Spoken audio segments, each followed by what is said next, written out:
If I was to go upstairs and tell my parents, I'm going to drop ship Wagyu beef, and it's going to be a brand, and I have people running the ads, and I have a supplier, and I have all of this set up, it's going to be a legit brand, and I can set up as a marketplace or whatever I want, they would not see that as possible. So it is just insane how someone that is 18 years old is able to make $90,000 in 2 months while in high school. This is just crazy. Like, he's going to school and his phone is literally popping off, and by lunchtime he's made $1,000 just that day. Like, e-commerce has really allowed everyone to literally make money online. So this interview is one of my success students, Chad Novak. He's been able to make 90K over a period of 2 months, and he shares this amazing story. He shares his hardships, and he really gives you guys a bunch of amazing tips that allowed him to succeed that I definitely want you guys to go ahead and follow. Here's the interview. My name's Chad Novak. I'm 18 and I just graduated high school. I live in Cincinnati, Ohio. Awesome. Tell me about sort of what you were doing before you got into dropshipping, Chad, because like 18, that's pretty young. So were you in high school? When did you start dropshipping? So I started, my friend Siddharth kind of introduced me to it February of 2019. And so I was like, okay, like this is kind of cool. I was always kind of like a business person. So I obviously didn't want to like, just have like a normal job. I want to do something interesting. And so I started learning, started watching YouTube videos. We went like through a run during the summer of like launching a store, and it was funny. We shipped in a product, so we waited a month to get this product, and then we filmed the ad, and then we weren't allowed to advertise it or something. It was ridiculous. But so it was a mess. And then we did a couple things, but my friend was usually busy. And were you in high school back then? In high school, yeah. Then in December, I was like, okay, like I need to start like actually doing something. So then I'm like, okay, I'll do your mentorship, see how that goes. So, right. And then fast forward, I'm like ready. I start launching products, testing everything. And then February, I got my first like sale after I'd built everything up, had like a huge list of products and stuff to test. And from there, it just kind of blew up. February, I kept testing and stuff, but by like March and April, it was kind of consistent, like 1,000 a day. That's amazing. And was your high school finished at the end of 2019? Was that your last year of high school? 2020, this was the last year. Okay, so you're still in high school right now? Correct. Yeah. So it was kind of interesting with quarantine because I didn't have like much school to do, obviously, because it's online. I was maybe spending like 5 minutes a day on it, but so I was able to spend my time drop shipping and learning and kind of growing myself in the industry and like just testing a bunch of different things. And what was great about that is it gave me the free time to really put as much effort as I possibly could into it in terms of like, testing products, scaling, building out stores, learning customer support and setting up like a VA and stuff like that.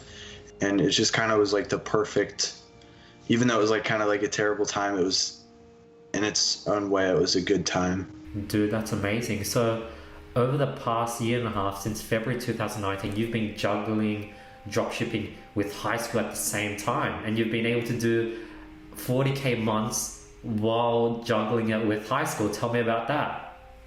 Yeah, so I mean, that's kind of interesting, like going to school and then you're like, okay, we're at like 500 today. I remember one day I was at like 1,000 before it was even 12 o'clock, and I was like, okay. But I mean, it's definitely interesting. It kind of shows you, really that it really is kind of a mindset thing rather than, because the way that I think of it now, I probably could have done it at like 15. You know what I mean? Like, Tell me more about that mindset. Sure. So like, kind of like, it's more the way that you think about it than what you're doing in itself. Like, because you could do say you could test 15 products, right? And you have like built out perfect product description, perfect ad copy, everything is perfect. Your ad strategy is perfect, everything as well. And you let the 15 product, they don't work, right? Or they die soon, and you're kind of like, okay, like what happened? You're like you're kind of stuck. And if you have that mentality where you expect things to work, and when they don't work, you're kind of like frustrated, you can't really succeed. Because like for me, I think what was instrumental was my first 10 products not getting any sales. I think that really helped me. Even though I lost $500 at the start, I think that really helped. And how many products have you had to test to find your first sort of winner? So my 11th product I'm still running to today. That's amazing. That's probably generated 20K. I've kept it at like a consistent $100 a day or whatever, and it's just been making me money, kind of like paying for product testing. And then my 12th product, which is funny, was my beer iPhone case, right? And that was the one that, got shut down because I had the most interesting man in the world's lawyer send me a nice email. That messed with a few things, but would have been my first winner. It didn't have like the growth that it could have. But then I went ahead and I tested another 12 products before I found my next winner. And that one has generated like 1,400 orders. With the average order value at like $42. So it's not bad. That's amazing, Chad. And like back to the high school situation, like if you're in school, it's midday, you hit $1,000. What's your reaction? What's your surrounding friends' reaction? Like what's your, I guess, town and surrounding people like? Because I know that e-commerce is very, very out there to the normal person. Right. Yeah, I mean, for my friends, like my friend Siddharth, who had introduced it to me, he was kind of like, he just was like, seriously, like really, like he didn't like believe that I could actually do that much.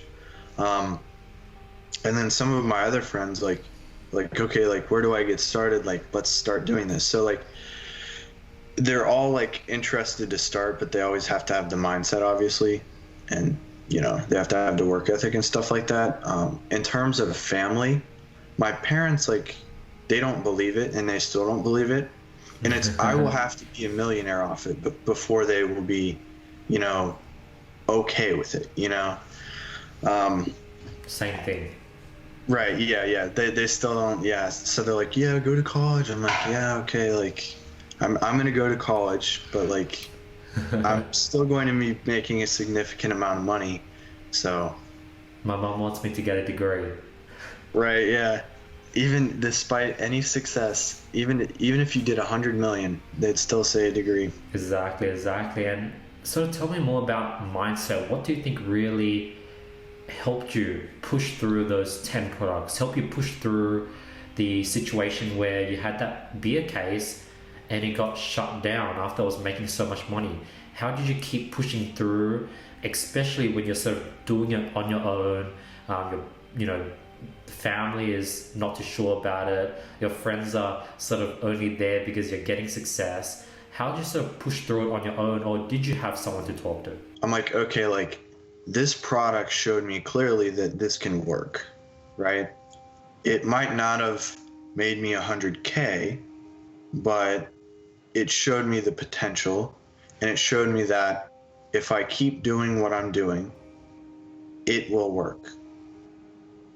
So kind of just like, don't like worry like, why isn't this working? Just keep doing what you're doing.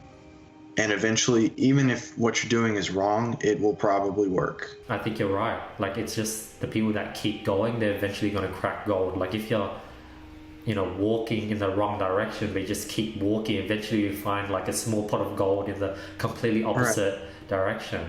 You just have to keep going. For sure. I mean, it's definitely interesting along the way, because you're like, after the first 10 products, I'm like, okay, like, what did I do wrong? I'm like, what could I have done wrong to have done 10 products and not one of them got a sale? Like the one was getting like 8-cent view contents, and I'm like, how could 500 people, not one in 500 bought that? So it was like stuff like that, but don't like think about it too much. Think of it as like a learning thing, because for me, like those 10 products probably made me find the other winners, and that's well worth the $500 spent, right? So yeah, what's your advice to someone that maybe say they're 15 products in, they spent $500, they've gotten only 1 or 2 purchases that were highly unprofitable, they just don't understand how like a product can get a cost per purchase of like $5. What would you say to you when you're going through that phase? you have to believe in it for it to work, first of all. So that's the first thing. You can't like, if you don't want it to work, like if you don't think it can work, your brain will try to be like, okay, like you've done 15 products, come on now, like go ahead and quit. But I mean, if you give in to that, you're not going to find a winner, obviously. So I mean, what I kind of did for myself was I was like, okay, I see other people with success and I'm not at success. So let's just keep working until I have some sort of any form of success, and then I'll kind of reevaluate from there what I'm going to do. That's awesome. And you know, I know that the first 10 products were tough and you had that beer case get shut down. Tell me more about the hardships that came from then till now and other things you have to go through, just not to really demotivate people, but show that this is a tough journey. And even though now you've made over $50,000 in revenue, there were some problems that you had to knock down and just sort of get past. The typical things are like PayPal holds, stuff like that. You know, now there's Shopify reserves. That's really nice. You know, 25% out of your payouts. But yeah, I mean, just like stuff like that. But what I did notice is every time something like that happens, something else good happens.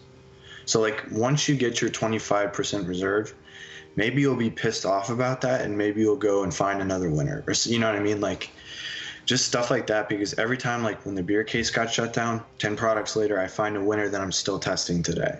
Like Luminous Mousepad, that was like still running.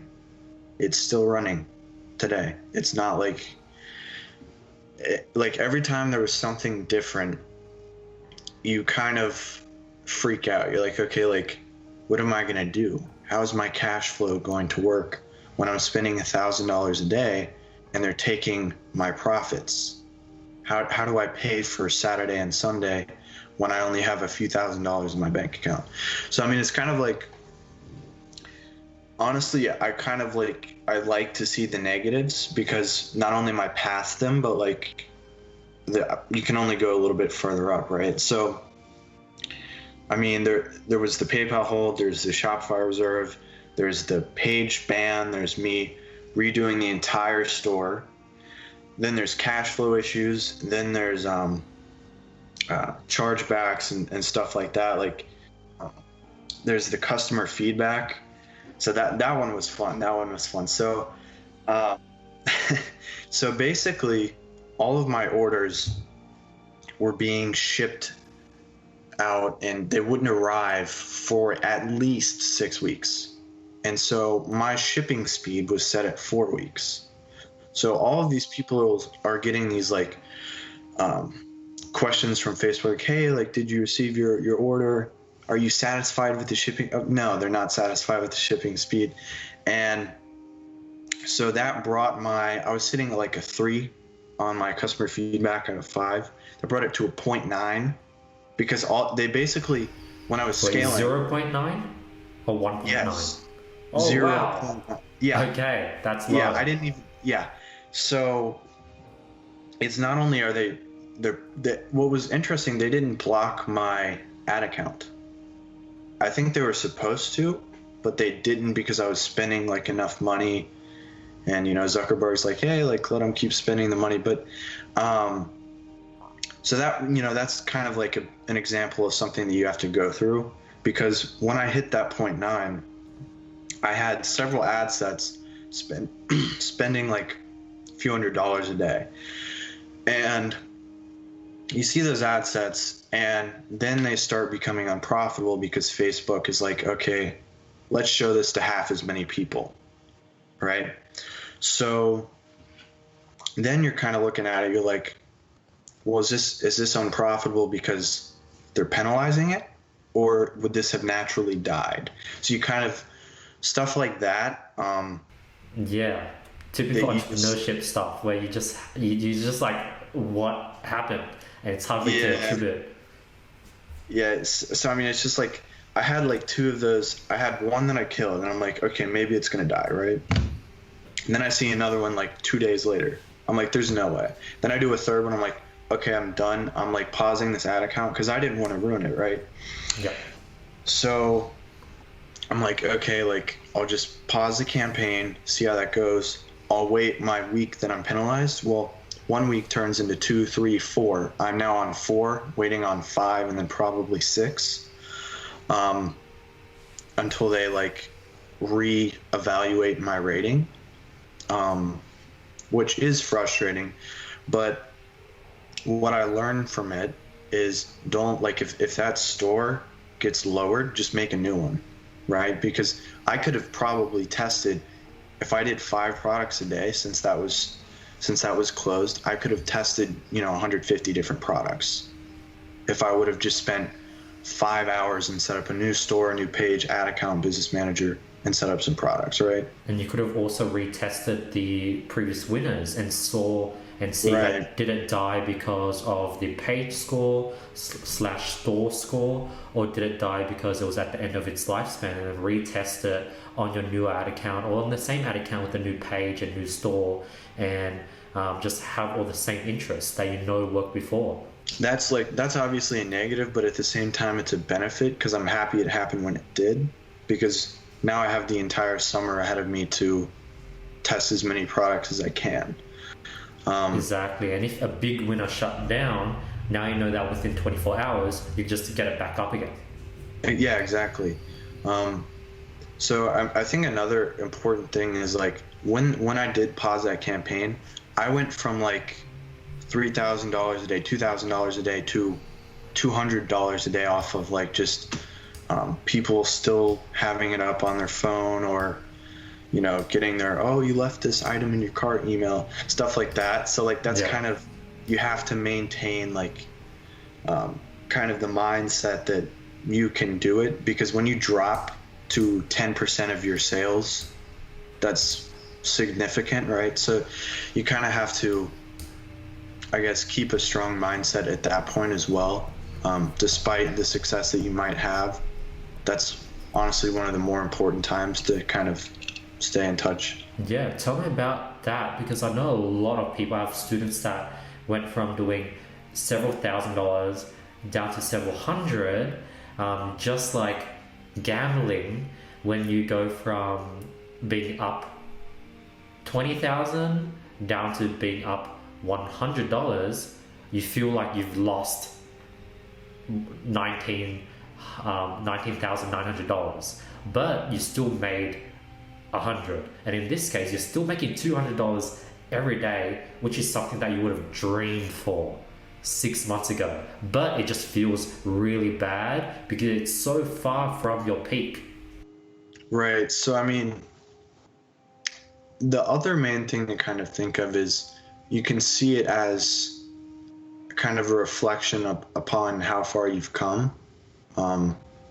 Because for me, back when I was selling the beer case, I was like $400 in a day. I'm like, wow.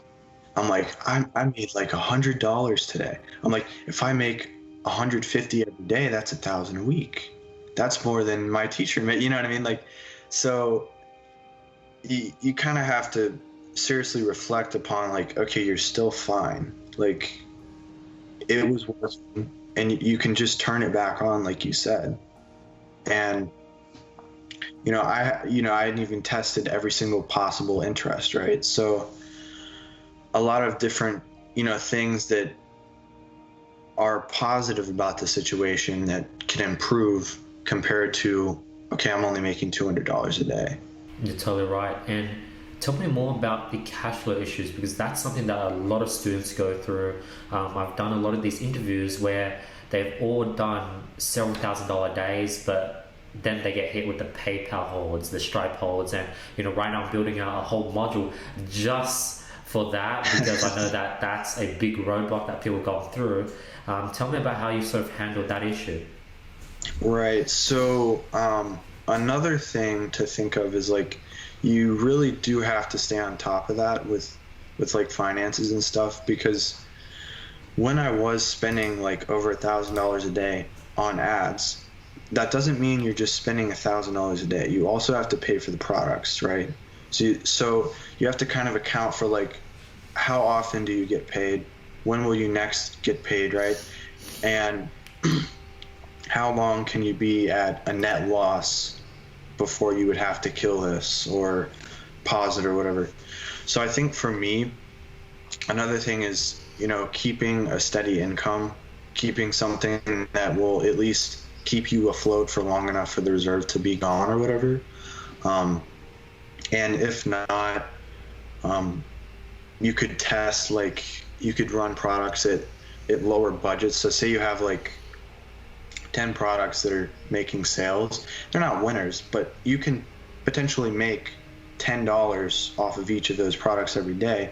So, that's $100 a day right there.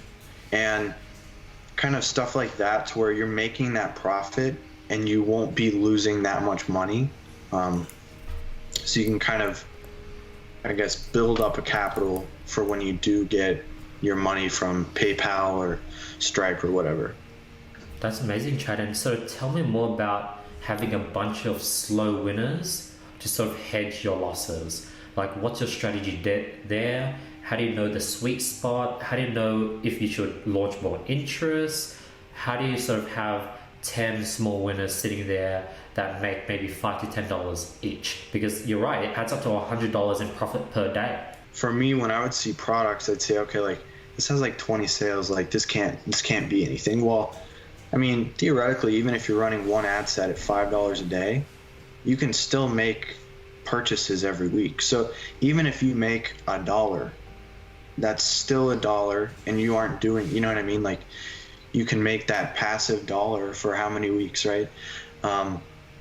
So I think the key thing is not to try to scale everything like extremely hard, because you can kind of feel it out. Like, okay, I increased the budget, it did a little bit worse, and it already wasn't doing like amazing. So say you only had 2 ad sets still running out of the 6 or whatever, and maybe you had an additional one that you duplicated and put on there.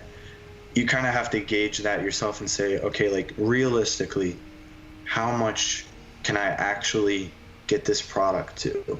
And so you don't want to be greedy with that, because what happened for me a lot of times when I first had like some of these product examples is I would try to scale them. I'd be like, okay, like it's getting sales, so like it can be scalable. And then you scale it and then it just completely gets destroyed.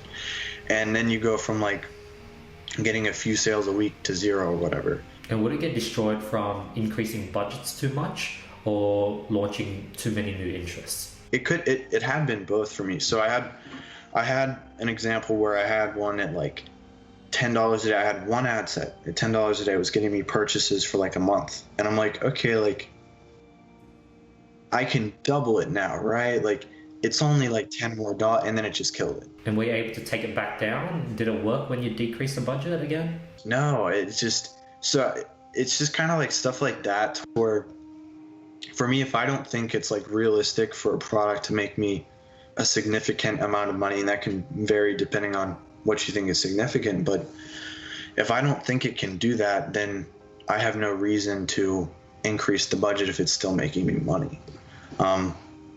And the same kind of idea is just like, let them kind of run out, because they'll make you money over, like, for example, like I have the product that's still running from February.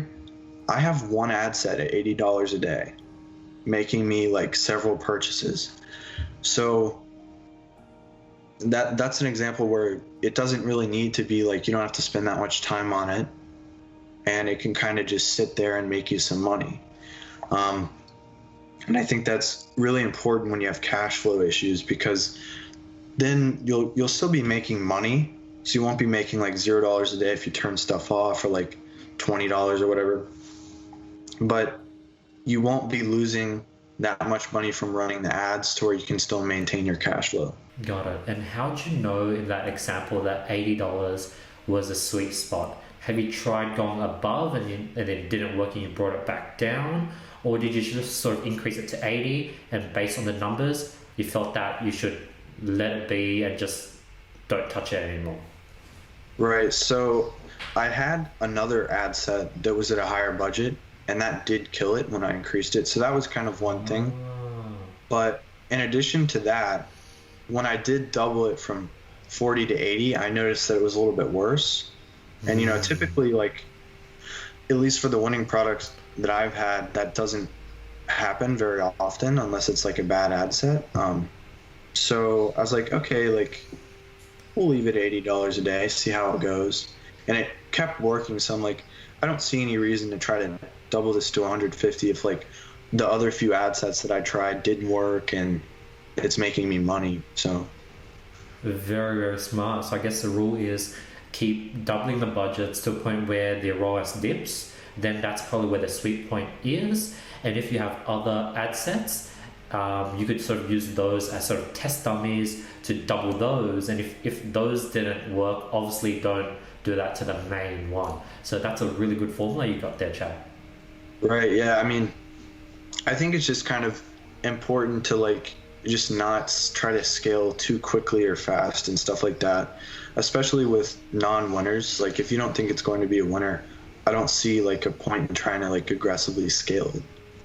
Exactly. And let's sort of take it way back to sort of December 2019. What was sort of, why did you sort of reach out to me, Chad? So obviously, me being me, I did not want to go to college.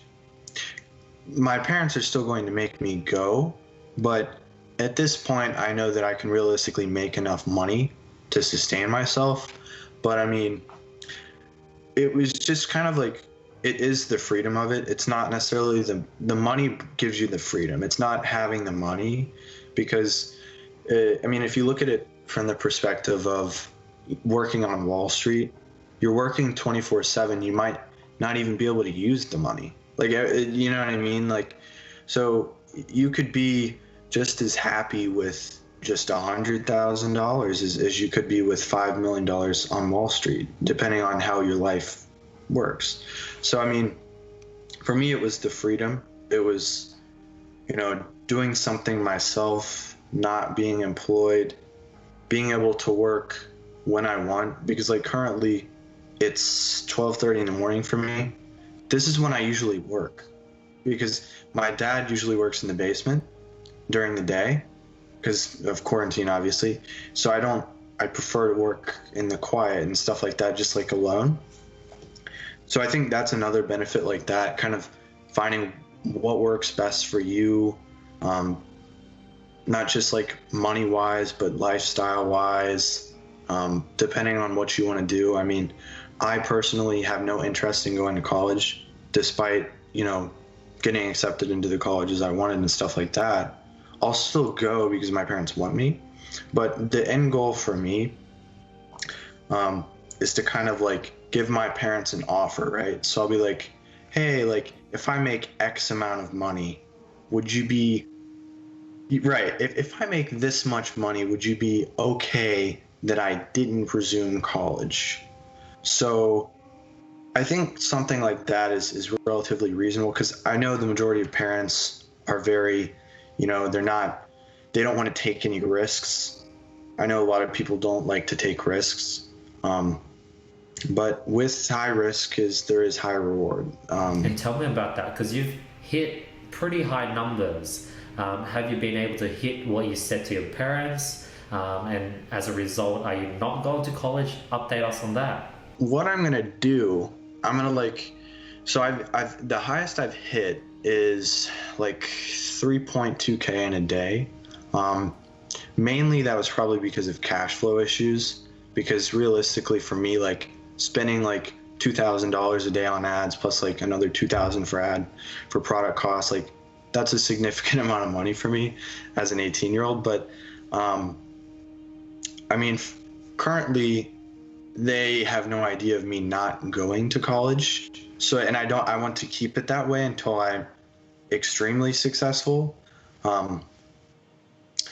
They know that I'm hitting significant numbers, but it doesn't register in their mind. Even if I tell them, you know, I'm doing $1,000 a day with, you know, 25% margins, even though that is very well like more than what my mom makes, right? That's still, she doesn't believe that. Even if I show her the money, it won't be in their head. So I think, you know, just exceeding what they could ever even imagine is just like kind of like the best option for that. And I think honestly it's a good motivator, because if I just pull up to my house in a brand new car or whatever, and obviously I'd make a ton of money before I would purchase one, right? If I just do that, they know I'm a cheap person, that I would not like waste my money on anything. So if I can pull up in a nice car to the house and, you know, present them this offer, you know, say, give me 6 months, give me from the second semester of college, say like January to August. If I can make 100,000 profit, can I not go to college, right? Present something like that's easily realistic, and then from there make 500,000 and just blow them away. That's exactly what I did. I think I was like, I had a 3-month summer break. I had 3 months to figure out dropshipping. I think my goal was like, I think, like for some reason it's either $100 a day or $1,000 a day. I'm pretty sure it was $1,000 a day. If I do $1,000 a day, can I not go to university, or can I take a gap year? Because I went to university for 1 year. So that happened and I was able to take a gap year, and that gap year turned into the last 3 years. But what's your timeline? How much time do you have left until colleges start? Right. So I have currently about 2 months. So the goal for me is to kind of maximize what I can do in those 2 months without just killing myself, like not just in workload, but like I don't want to burn myself out,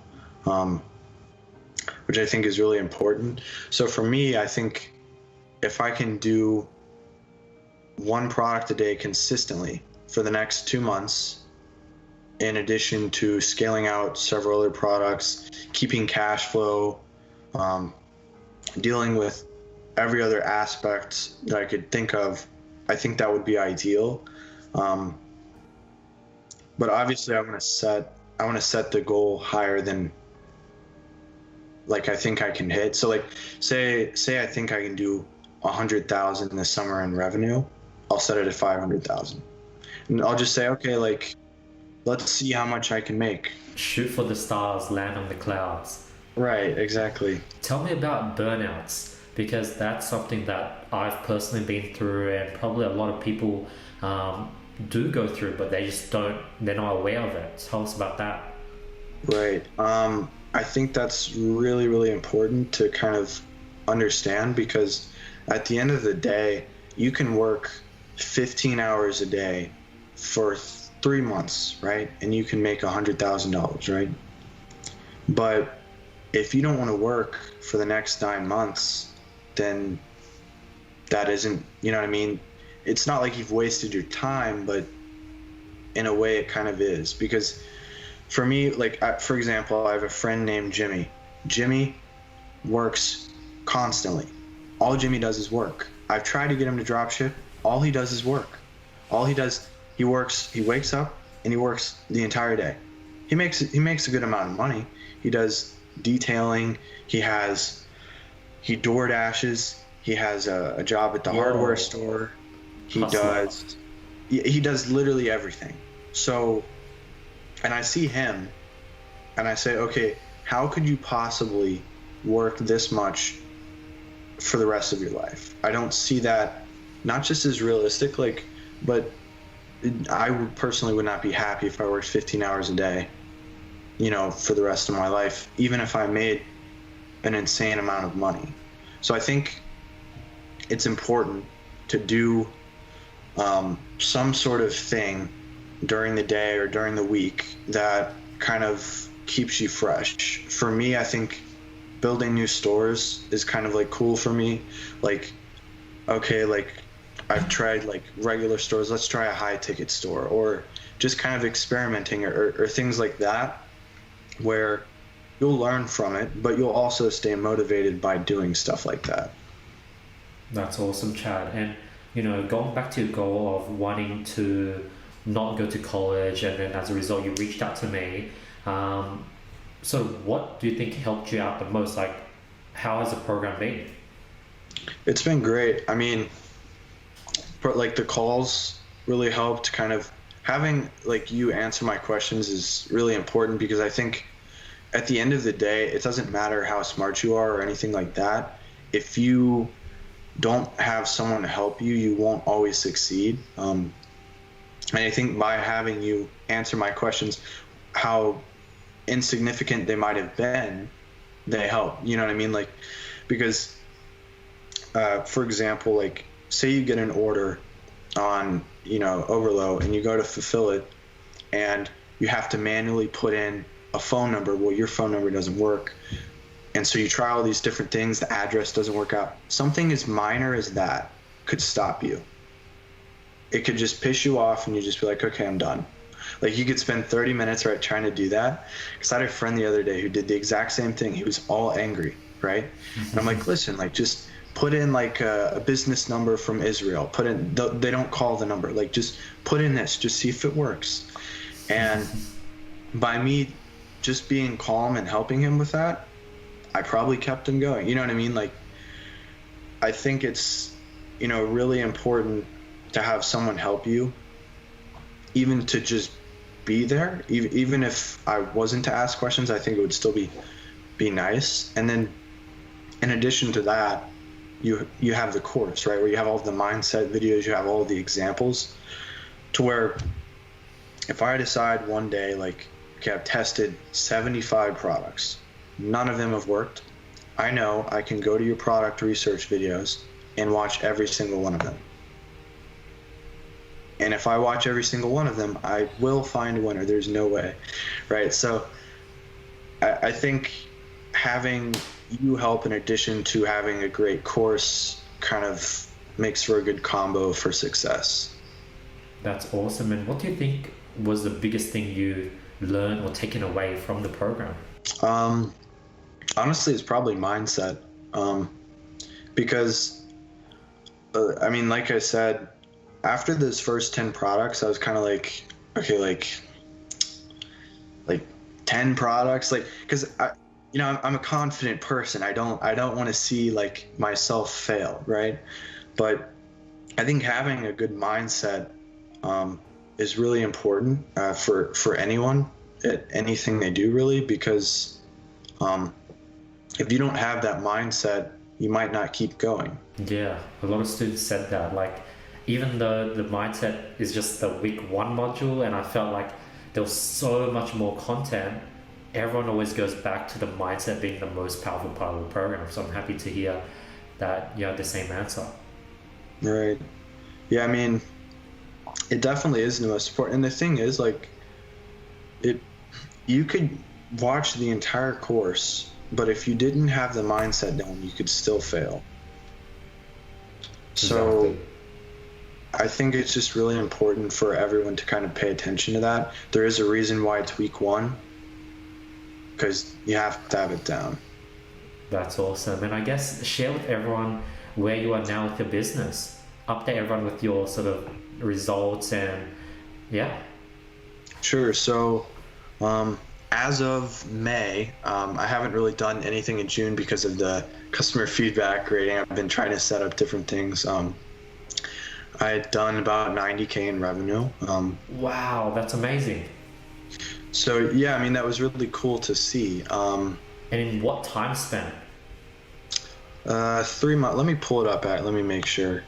Um, Dude, that's amazing, Chad. Nearly at 6 figures. yeah, I know it's really cool. If I pull up here, let me see. If I pull up, actually, it's probably April and May where I did. April to May, I did 77K. That's insane in just 2 months. Wait, is that 1 month And or 2 months? 2 months. But compare that to my first sale, February 14th, all the way through March. In that month and a half, I only had 14K. It was legit an exponential curve.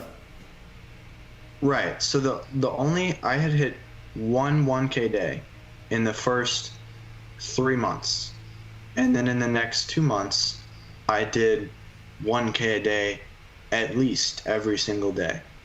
That's insane. Skyrocketed. Right. I mean, and that's the other thing which I think is kind of important is people I don't think realize like how powerful scaling can be, um, because it it's exponential. Like because not only are you doubling the budgets and stuff like that, you're quadrupling the amount of interest. You're adding in lookalikes, retargeting, different ads, ad copies, and then you can do upsells, and then from there you can find similar products and use the lookalike, stuff like that is really powerful and can have a lot of value. But currently, outside of that, I'm trying to set up a meat drop shipping business. So, Okay. so I was curious all the different things I could do, right? So when I got the customer feedback thing, I'm like, okay, like I need something else to do because I set up a home decor store that was like high ticket, like handmade stuff off of like, there's this new app called Spocket, I think, which has stuff that I think is sourced partly from Etsy and stuff like that. At least the one product that I was doing is. So I set up that, but I reached out to someone who would be able to set up like kind of like a meet thing that I could get going. And so I'm currently reaching out. I have a call probably in 12 hours with this guy who claims he is the biggest Wagyu meat wholesaler in the United States. So that's kind of cool. So like that, there's an example of something that doesn't sound normal, right? I'm 18 years old, having a conversation with someone who's easily a millionaire, but doesn't even have the clue that I'm 18 because of everything I've learned from this. Like I had a Zoom call with this guy from Chicago who owns his own like salami company. I was going to try to do that and do like some sort of like bougie like charcuterie store, and I was going to set that up. And I'm doing a Zoom call with this guy, and he's like blown away by like all the things I know, and he's like 30, and he would have no idea that I'm 18 years old. So I think it's kind of cool, not just like the drop shipping side, but what you can do from that. Like with you building out a course and a mentorship program, with me teaching my friends and them being successful. I have a friend who's doing $100 a day right now. That's insane. I'm going in 2 days from now to teach some more of my friends, and hopefully you can kind of build like an empire of like friends that all have like money. Then you can do like some sort of like venture capital type, you know what I mean? Like stuff that sounds like insane, but is very well possible. Your mind has definitely broadened a lot, because I remember our first few calls, you've definitely shifted your identity a lot, and that's 100% needed. If you want to go from making $50 a day to making $1,000 a day, you need to shift as a person, and that's definitely something that I'm observing right now. Right. I mean, because for me, if I was to go upstairs and tell my parents, I'm going to drop ship Wagyu beef, and it's going to be a brand, and I have people running the ads, and I have a supplier and I have all of this set up, it's going to be a legit brand, and I can set up as a marketplace or whatever I want, they would not see that as possible.